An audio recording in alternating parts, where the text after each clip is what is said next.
Bangladesh Sweden polytechnical ইনস্টিটিউটে দিনব্যাপী উৎসব উদ্দীপনার মধ্যে দিয়ে সম্পূর্ণ হয়েছে জব ফেয়ার মেলা। উক্ত জব ফেয়ার মেলায় দেশের স্বনামধন্য 20টি প্রতিষ্ঠানের অংশগ্রহণে একদিনে 150 জন কারিগরি শিক্ষা প্রতিষ্ঠানের প্রাক্তন শিক্ষার্থীদের চাকরির সুবিধা পেয়েছে। মঙ্গলবার সকাল 10টা হতে বিকেল 5টা পর্যন্ত জব ফেয়ার মেলা বাংলাদেশ সুইডেন পলিটেকনিক্যাল ইনস্টিটিউট এর আয়োজনে অনুষ্ঠিত হয়।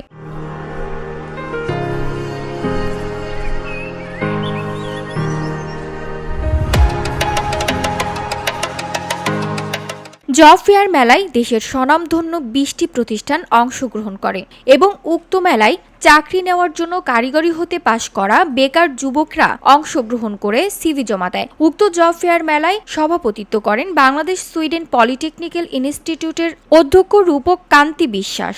এতে প্রধান অতিথি ছিলেন কর্ণফুলী পানি বিদ্যুৎ কেন্দ্র ব্যবস্থাপক প্রকৌশলী মাহমুদ হাসান। বিশেষ অতিথির বক্তব্য রাখেন অটোমোবাইল চিফ ইঞ্জিনিয়ার রহমতুল্লাহ, কম্পিউটার বিভাগীয় প্রধান ইঞ্জিনিয়ার মাহমুদ তারিকুল ইসলাম এবং প্রবন্ধ উপস্থাপক প্রকৌশলী মোহাম্মদ সাইদুল ইসলাম বাপ্পি। জব ফেয়ার এবং সেমিনারে আগত সকল অতিথিকে আমি স্বাগত জানাই।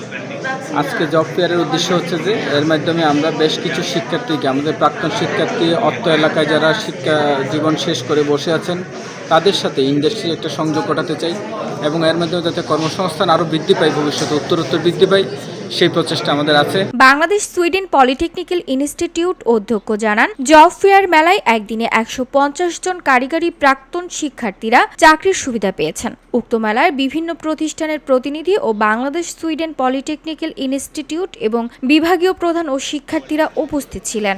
আমাদের এই প্রতিষ্ঠানে প্রায় 6টি ডিপার্টমেন্ট সবসময় কাজ করে যাচ্ছে। বিভিন্ন সময় প্রায় প্রতি বছরেই প্রায় 500 জনের মতো ছাত্র আমরা আউটপুট দিচ্ছি। VOD Bangla news desk.